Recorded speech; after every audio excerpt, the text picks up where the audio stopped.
সমবায় জলস্তৰ সমবায় সমিতি আজি সাধাৰণ সভা আছিল। সেই মৰ্মে আমি সাধাৰণ সভাখন পাতিছিলোঁ। আমি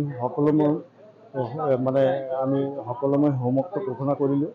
গতিকে আমি ইয়াত যিখিনি বিষয়ে আলোচনা কৰিলোঁ, ৰাইজৰ ফালৰ পৰা কিছু দিহা পৰামৰ্শ আহিল।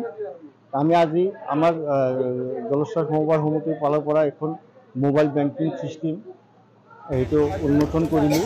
এখানে সকলো শ্ৰেণীৰ মানুহে সকলো সা সুবিধা যেনেকুৱা বেংকত আছে, বেংকৰ সকলোখিনি সা সুবিধা ইয়াতে পাব। গতিকে আমি সকলো ৰাইজক আহ্বান জনাম আৰু জলস্বৰ সমবায় সমিতিৰ অংশীদাৰকো আহ্বান জনাম যাতে আপোনালোকে এই জলস্বৰ যিটো মোবাইল বেংকিং ছিষ্টেম আৰম্ভ কৰিলোঁ, সকলোৱে ইয়াতে সহযোগিতা কৰোঁ। আমি সমবায়ৰ ফালৰ পৰা যিখিনি চেষ্টা কৰি ৰাইজক সহায় কৰিব পাৰিম সেইখিনি বিষয়ে আজি আলোচনা হ'ল। আমি চেষ্টা কৰিম আমি ৰাইজক সেৱা কৰাৰ কাৰণে বা ৰাইজক সহায় কৰাৰ কাৰণে। আমাৰ জলস্বৰ সমবায় সমিতি লিমিটেডৰ 52 সংখ্যক বছৰেকীয়া সাধাৰণ সভা অনুষ্ঠিত হৈ গ'ল।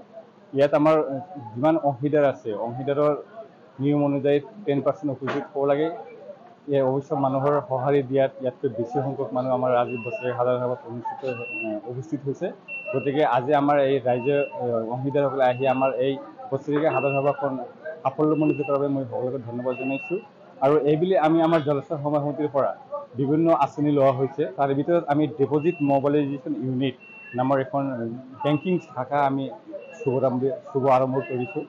আৰু এই বেংকৰ জৰিয়তে বিশেষকৈ আমাৰ এই অঞ্চলৰ মানুহৰ, বিশেষকৈ কৃষক মানুহসকলৰ বিভিন্ন ধৰণে উপকাৰ হ'ব। আৰু ইয়াত আপোনালোকে মানি ডিপজিট যেনেকুৱা savings account, recurring deposit, fixed deposit আদি কৰি বিভিন্ন ধৰণৰ যেনেকুৱা বেংকে জেনেৰেল বেংকৰ সুবিধা পায়, ঠিক তেনেকুৱা সুবিধা আমাৰ এই বেংকৰ জৰিয়তে আমাৰ এই ৰাইজে পাব।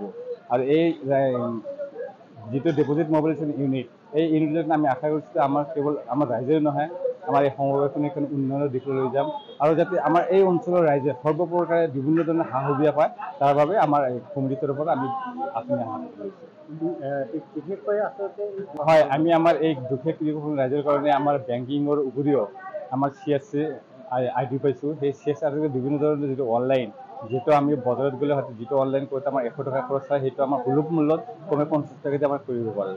আৰু কৃষক ৰাইজে কৃষিজাত বিভিন্ন ধান বা মৰাপাট আদি খেতি কৰাৰ কাৰণে যিবিলাক কীটনাশক বা ৰাসায়নিক সাৰ দৰকাৰ, তাৰ কাৰণে আমি এই চৰকাৰৰ পৰা আমি এপ্লাই কৰিছোঁ। আৰু আমাৰ অচিৰে আমি ফাৰ্টিলাইজাৰৰ লাইচেঞ্চ এটা পাম।